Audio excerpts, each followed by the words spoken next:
Koombana Bay has become the dance floor, the nightclub, the meeting ground for both male and female dolphins when the timing is right.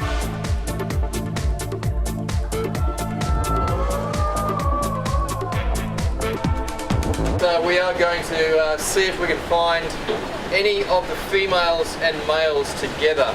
Marine biologist Phil Coultard moved from his hometown of Cairns 16 years ago to work at the Dolphin Discovery Centre in Bunbury, a 2-hour drive south of Perth, Western Australia.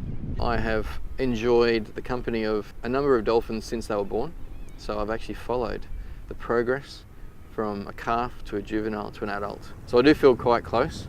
In fact, I would lie if I did admit to being a little bit emotional when I see some of the young boys and girls that I grew up with. The natural shelter of Bunbury's Koombana Bay provides a perfect resting ground for hundreds of bottlenose dolphins who gather in summer to breed, give birth and nurture their young. Phil believes it's the best location in the world to view wild dolphins. It is all because of the fact that it's a small location, because of the fact that the dolphins come here for their breeding patterns and behaviours and seasons, and also because it's shallow, it's calm and it's protected. And finally, because of the estuarine environment that dumps the nutrient flow into the bay, there's a productivity which provides a massive food source. But as Bunbury continues to grow, now the second largest city in Western Australia, so pressure is mounting on the dolphins in Koombana Bay. A paper published by the Cetacean Research Unit at Murdoch University in 2016 reported that Bunbury was forecasted to have 38 dolphins after 100 years, an 83% decline. After 300 years, there were forecast to be 6 individuals, with a 96% probability of extinction. You've got these dolphins in the middle of so many different groups. You've got the industry, you've got the commercial users, you've got the recreational boaties, you've got port facility, you've got tourists, you've got just locals who live their life in the area as well. Everyone's taken their little piece of the dolphins world, and potentially everyone has an impact on the decline of the population in the future.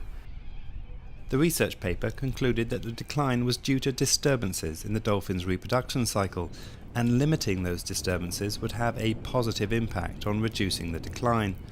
Although Phil admits that the tourists the Dolphin Discovery Centre brings into the bay contributes to the disturbance, he also believes the revenue it brings allows them to play the role of representing the dolphins amongst Bunbury's competing interests.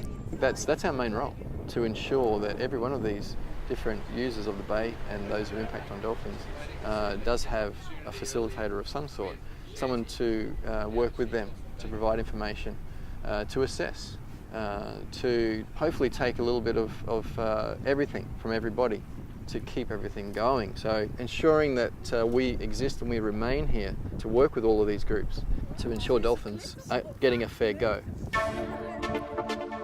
The summer kicks in, so the dolphin dance floor is starting to heat up. Phil is hoping that his work and that of his colleagues at the Dolphin Discovery Centre will ensure that it keeps busy for many years to come. Thinking 30 years from now, I would like to think that those dolphins that I saw as a new calf and also as a juvenile when I first started are still here. Dolphins live 40 to 50 years. So in the next 30 years, I would not like to see any unnatural or human-induced impacts that have decreased any of the dolphins individually or as a population.